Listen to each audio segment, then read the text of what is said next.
Well, my next guest is a megastar of show business, but that's only half of the story. She's a confidant of monarchs and captains of industry. She's an intimate of politicians and decision-makers. She's the babe from the bush who became the international dowager of style.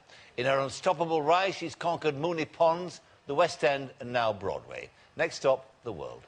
Before we talk, she'll deliver her Christmas message to the Commonwealth. Ladies and gentlemen, we are in the presence of greatness. Dame Edna Everidge.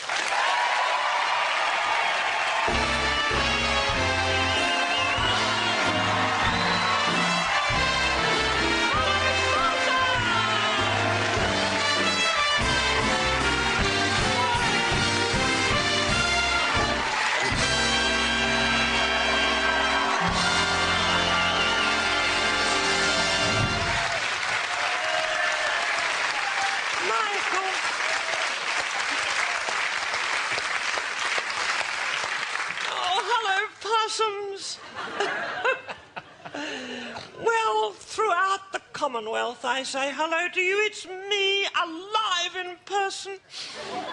And I'm fighting with some pretty spooky emotions right now. Not to mention the waterworks, because since my American triumph, we haven't seen much of each other for such a long time, have we? And I've missed you. Have you missed me? Of course you have, darlings. The only person smiling all the time I was away was little Sherry Blair. But that big smile of hers doesn't fool me. It's the smile of desperation. And if you turn a picture of her upside down, it's not even a smile. It's a cry for help. Be that as it may, my Christmas message. You know, I was talking to the Queen this morning. She's always very relaxed with me, even a little bit raunchy. And did you know she has a very slight Cockney accent in private? She said to me, "Here, Edna, love." She said, "Can I have a word? What am I going to say on the flippin' telly this Christmas?" You see, she only puts on the posh voice because she thinks it's expected of her. Well, I've been writing all the Queen's speeches lately. By the way, when you and your loved ones gather round to hear her message this year, you'll probably say, "It could almost be Edna saying this." And it could. You just watch closely and you'll see her eyes reading my lovely words.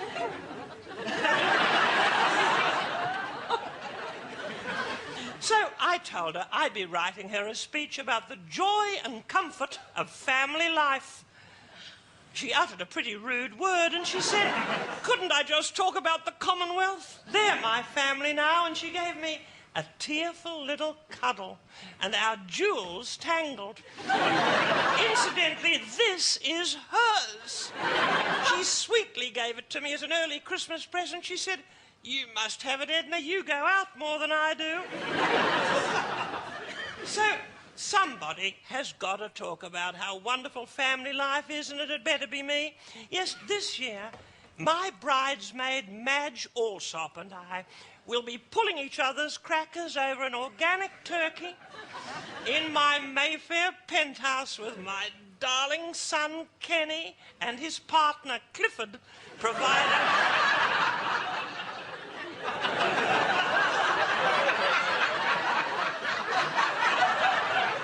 They don't do anything.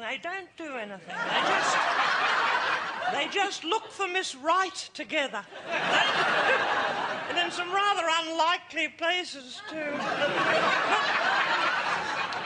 Kenny and Clifford are providing lots and lots of mince pies. They've been mincing away for weeks.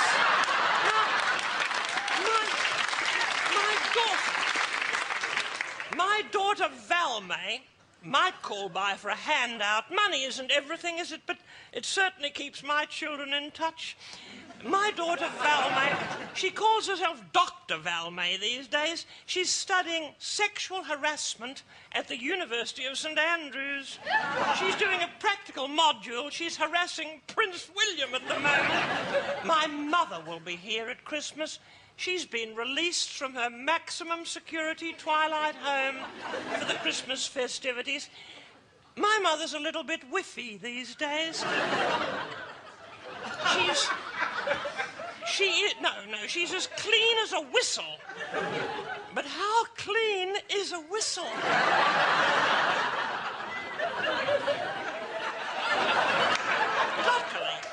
Luckily, my mother loves the walk-in invalid bath I bought her last year. It's the one that Dora Bryan advertises. My mother thinks she is Dora Bryan. She even wears a swimming cossie to have a bath.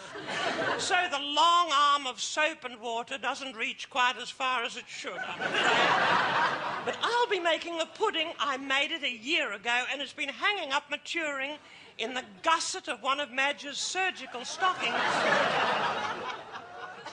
Remember the old days when we sterilised the sixpences before we put them into the pud? Do you remember that, boys? Yes.